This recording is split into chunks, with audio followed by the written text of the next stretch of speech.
Let's jump right in. Welcome to today's explainer. I am absolutely thrilled to have you here because today we're putting on our detective hats, architectural detectives to be exact. We're going to explore this really fascinating concept from our source material that asks us to kind of ignore the written word for a minute and focus entirely on the physical, built world around us. I mean, just think about that for a second. If every single history book, every digital archive, and all the written manuscripts just vanished tomorrow, what would the buildings we leave behind actually say about who we were? It's a pretty provocative hook, isn't it? Because, text can be edited, translated, or even totally misinterpreted. But physical stone and mortar, they're a lot more stubborn. They leave this undeniable footprint of what a society's daily life, priorities, and culture actually looked like. Okay, let's dive into this. Section 1. Buildings as historical witnesses. To understand how we can actually read history, the source text challenges the usual narratives by looking at our physical environment as the ultimate primary witness. The author lays out a really clear premise right off the bat. They argue that physical objects, specifically buildings, give us a complete, holistic view of a society. The idea is that when we look at the physical remnants of a civilization, it gets pretty easy to dispel sweeping historical generalizations. Essentially, the argument is that buildings don't lie.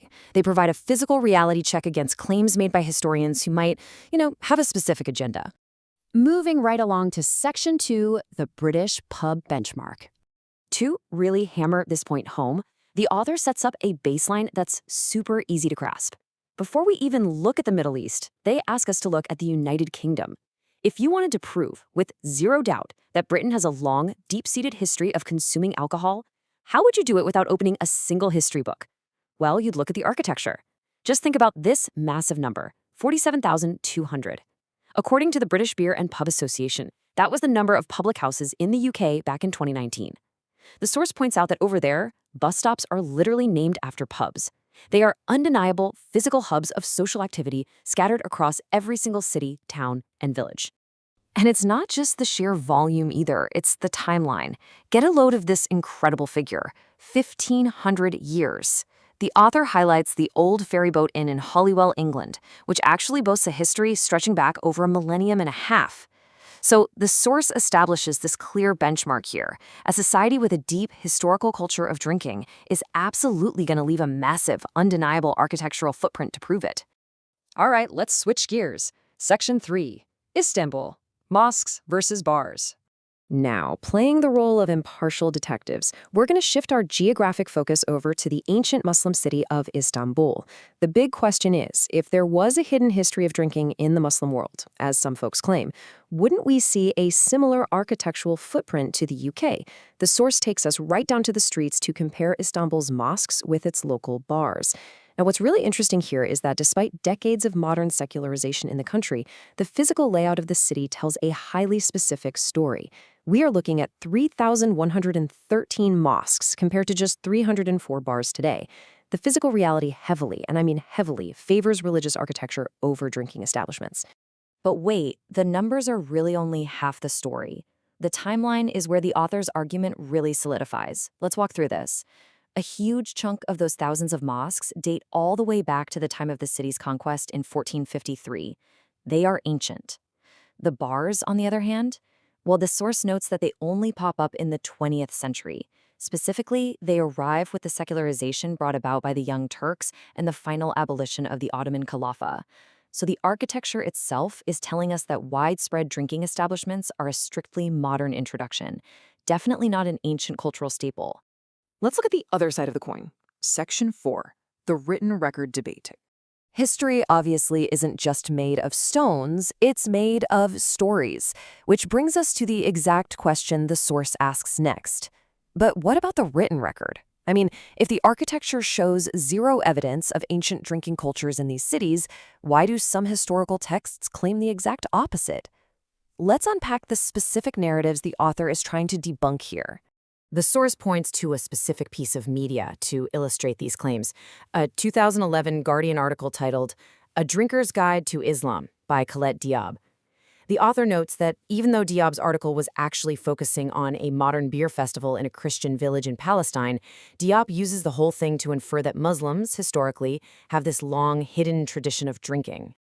And to back that up, Diab leans on written records from Western observers. He quotes the prominent 19th century Orientalist Edward William Lane, who wrote that, and I quote, "Drinking wine in private and by select parties is far from being uncommon among modern Muslims." So Diab is taking Lane's observations of 19th century Egypt and using them to argue that this behavior was a long-standing, under-the-radar tradition. Diab even climbs further up the historical ladder. He claims there is plenty of historical evidence that numerous prominent Muslims drank. He asserts that even mighty caliphs, the commanders of the faithful themselves, like the Abbasid ruler Harun al-Rashid, were reputed to indulge in alcohol. It's a narrative that paints a picture of a society basically saying one thing in public, but privately doing another. Bringing it all together now. Section 5, the architectural verdict. So the crucial point is how the author actually reconciles these two completely different stories. On one hand, we've got written claims from 19th century Orientalists and modern journalists suggesting a widespread drinking culture, and on the other hand, we have a 1500-year architectural record showing absolutely zero evidence of it. For the author of our source material, the verdict is incredibly straightforward. You prioritize the physical evidence over the written claims. They view the sheer absence of ancient pubs, bars, or taverns in cities like Istanbul as definitive proof that claims of a widespread historical drinking culture in the Muslim world are, to use their exact word, ludicrous. Basically, if they drank like the British, the author argues they would have built like the British. And that brings us to the ultimate conclusion of the source, which is perfectly summarized in this quote from Taqiyuddin an-Nabhani. He argues that if you honestly examine the Islamic antiquities, the buildings, and the instruments found in these countries, one can conclude that nothing was present in the Islamic world except Islam. The physical layout of these cities, centered entirely around mosques and community rather than taverns and pubs, stands as its ultimate uneditable witness to how people actually lived. Which brings us to the end of our investigation for today, but I want to leave you with a really fascinating thought to ponder. Take a look out your own window. What does the architecture of your city reveal about its true history? What values are literally carved into the stone of your neighborhood? Next time you're walking down your street, just remember that the buildings around you are silently telling the story of your society. Thank you so much for joining me for this explainer. Keep asking those great questions, and I'll catch you next time.